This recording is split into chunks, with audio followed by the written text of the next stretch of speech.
ഇന്നലെ ഇട്ട വീഡിയോയിൽ തന്നെ ആഡ് ചെയ്യാത്ത പല 3 മിനിറ്റ് വീഡിയോയിൽ ആഡ് ചെയ്യാത്ത പല കാര്യങ്ങളും ഇന്ന് ഞാൻ ആഡ് ചെയ്തിട്ട് ഇടാം കേട്ടോ. ഇപ്പം പറഞ്ഞ ഇന്നലെ നമ്മളെ വണ്ടിയൊന്നും വരുന്ന വീഡിയോ ഒന്നും എടുത്തരാൻ ആരും ഇല്ലാത്തതുകൊണ്ട് തന്നെ നമുക്ക് വീഡിയോ ഒന്നും എടുക്കാൻ പറ്റിയില്ല. അപ്പോൾ നമ്മളെ കൂടെ വന്ന വണ്ടിക്കാരന് സൈഡൊക്കെ പറഞ്ഞു കൊടുത്ത് നമ്മളങ്ങനെ മെല്ലെ എന്ത് ചെയ്യാൻ നൈസായിട്ട് ഈ വീഡിയോ ഇങ്ങോട്ട് എങ്ങനെ കയറ്റി എന്നുള്ളതൊക്കെ ഒന്ന് ജസ്റ്റ് കാണിച്ചു തരാൻ ചെയ്താൽ ഈ പോസ്റ്റിൻ്റെ മേലെ കൂടെ ചാടിക്കണം കേട്ടോ.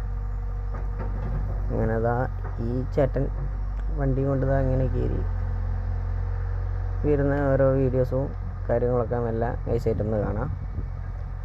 ഇവിടെ ചെറിയൊരു കട്ടിങ്ങൊക്കെ ഉണ്ട്. ആ കട്ടിങ്ങിൻ്റെ ഉള്ളിൽ കൂടെ ഒക്കെ കയറ്റി അപ്പം പറഞ്ഞാൽ ഒരൊറ്റ കയറൽ, ആ കയറലിൽ വണ്ടി കയറണം എന്നാലേ കാര്യമുള്ളൂ. അങ്ങനെ അപ്പം പറഞ്ഞ ഒരു വണ്ടി കയറ്റി ഞങ്ങളതാ മെല്ലെ ഗ്രൗണ്ടിലേക്ക് സക്സസ്ഫുള്ളി ഈ വണ്ടിയും കയറി. ഇനി ഇത് പതിയോ അല്ലെ താവോ ഒക്കെ നമുക്ക് വഴിയെ കണ്ടറിയാം. ഇപ്പം എൻ്റെ ഒരു നിഗമനവശാൽ ഇപ്പം വലിയ പ്രശ്നങ്ങളോ കാര്യങ്ങളോ ഒന്നുമില്ല. വണ്ടി എന്തായാലും സുഖമായിട്ട് പുഷ്പം പോലെ ഉള്ളു കയറിപ്പോവും. ഇപ്പം മറ്റേ ചക്കൻ കയറ്റിയ പോലെ ആദ്യം തന്നെ കയറ്റി താത്താണ്ടിരുന്നാൽ മതി. ഈ റൈറ്റ് സൈഡിൽ കാണുന്ന സ്ഥലം പതിയുന്നതാണ്, ലെഫ്റ്റ് സൈഡിലേക്ക് പിടിച്ചിട്ട് വേണം പോകാൻ. എൻ്റെ ലോറിനോട് ചേർത്ത് തന്നെ ഈ ചേട്ടൻ വണ്ടി ഇരുന്നത്.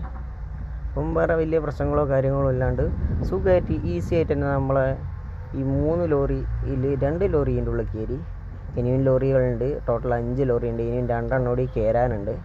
ഇപ്പോൾ പറഞ്ഞതിനോട്ട് ഈ ചെക്കൻ എൻ്റെ വണ്ടി മാത്രമേ താന്നിട്ടുള്ളൂ. പുള്ളിക്കാരന് താവുമെന്നൊക്കെ നല്ല പേടിയുണ്ടായിരുന്നു കേട്ടോ. പുള്ളിക്കാരൻ്റെ വണ്ടി രാവിലെ സ്റ്റാർട്ടായില്ല, ഫാനിട്ട് കിടന്നിട്ട് വണ്ടി സ്റ്റാർട്ടായില്ല. ഈ വണ്ടി എക്കോമേറ്റ് ആണ് കേട്ടോ. എക്കോമേറ്റ് ഇപ്പം പറഞ്ഞ പോലെ 2014 വണ്ടിയാണ്. എക്കോമേറ്റിൻ്റെ ബോഡി മാറ്റി കയറ്റിയാണ്. ആ ബോഡി മാറ്റി കെട്ടിയാണ് കെട്ടുബോഡിയാക്കി കെട്ടിച്ച വണ്ടിയാട്ടോ. അപ്പോൾ ഇവൻ്റെ വണ്ടി മാത്രമേ ഇപ്പോൾ നിലവിൽ അവിടെ താന്നുള്ളൂ. ഈ സൈഡ് അത്യാവശ്യം നല്ല രീതിക്ക് താന്നു. ഈ കഴിഞ്ഞ വീഡിയോ കണ്ടവർക്ക് മനസ്സിലാവും ഇപ്പം പറഞ്ഞതിലോട്ട് ഇവൻ്റെ വണ്ടി താന്നിരുന്നു എന്നുള്ളത്. പിന്നെ ഈ വീടിന് മുറ്റത്ത് ഇരുന്ന കേട്ടോ ഞങ്ങളിപ്പം പറഞ്ഞതിലോട്ട് ഒരു പുള്ളിക്കാരൻ ഊഞ്ഞാലിലിരുന്നതും ഞങ്ങളെല്ലാം തണലത്ത് പോയി റെസ്റ്റ് എടുത്തതൊക്കെ. അപ്പോൾ അങ്ങനത്തെ നല്ലൊരു അടിപൊളി വലിയ വീടാട്ടോ. ഇപ്പോൾ ഏതൊരു ഹതഭാഗ്യൻ വലിയ പൈസയും കൊടുത്ത് വലിയ രീതിക്ക് പണിഞ്ഞ് പണി പകുതിയിൽ വെച്ച് നിന്നുപോയി. ഇപ്പോൾ കുറേ കാലം കണ്ടാൽ തന്നെ അറിയാം, കുറേ കാലമായിട്ട് ഇപ്പോൾ ഇവിടെ ഒന്നും നടക്കുന്നില്ല. അപ്പോൾ ചെറുക്കൻ ഇവിടെ കിടന്ന ആട് കേട്ടോ. ചെറുക്കൻ ഇവിടെ കിടന്ന് ഊഞ്ഞാലിലെ ആടാണ്. ഇത് നമ്മൾ പ്ലാസ്റ്റിക്കിൻ്റെ കണ്ണി വെച്ചിട്ടാണ് കേട്ടോ കിട്ടിയത്. പ്ലാസ്റ്റിക്കിൻ്റെ മറ്റേ ഫ്രിഡ്ജിൻ്റെ ഉള്ളൊക്കെ ഫ്രിഡ്ജ് അങ്ങനത്തെ സാധനങ്ങളൊക്കെ ഇതാക്കുന്നത്.